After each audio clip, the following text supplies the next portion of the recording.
Pati sasakyan ng dating kongresista nagtangkang dumaan sa EDSA busway. Ang mga ordinaryong motorista umaalma naman sa special treatment sa mga opisyal ng gobyerno. Ang isang nasita nagtangka pang manuhol. Nasa frontline ng balitang yan, si Gerard de la Peña. Lisensya lang po kailangan namin, sir. Kung kinuha ko yan, idadagdag ko yan sa violation mo. Ito ang tangkang panunuhol ng isang taxi driver sa Interagency Council for Traffic o IACT enforcer nang mahuli siyang iligal na dumaraan sa EDSA busway sa Magallanes. Kuha ito sa body camera ng enforcer noong Lunes kung kailan ipinatupad ang mas mataas na multa sa mga pasaway.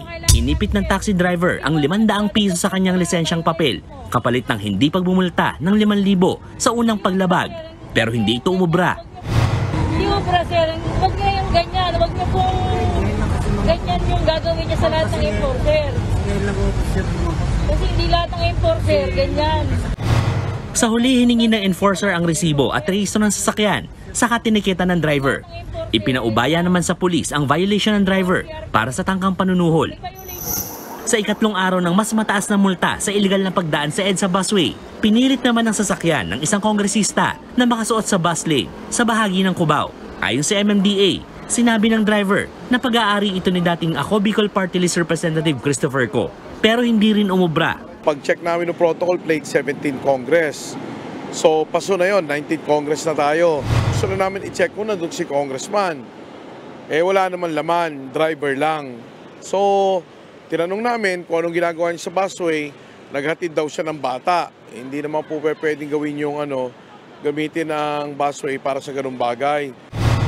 Sa isang sulat na ipinadala ng Department of Transportation sa MMDA kahapon, nilinaw ng ahensya ang mga sasakyang papayagan dumaan sa EDSA busway.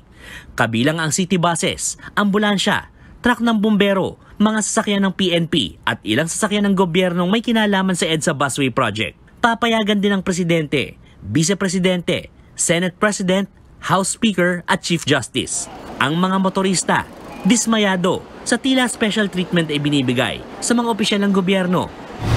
Malakas kasi sir Hindi dapat ganoon. Dapat pare-pareho kasi sila gumawa ng batas Dapat yun pantay-pantay. Kung ikaw ay private o meron kang katungkulan, dapat sumunod tayo sa batas. Hanggang kaninang 11 AM, halos 160 motorista ang nahuling pasaway sa EDSA busway. Nagbabalita mula sa frontline, Gerard de la Peña, News 5.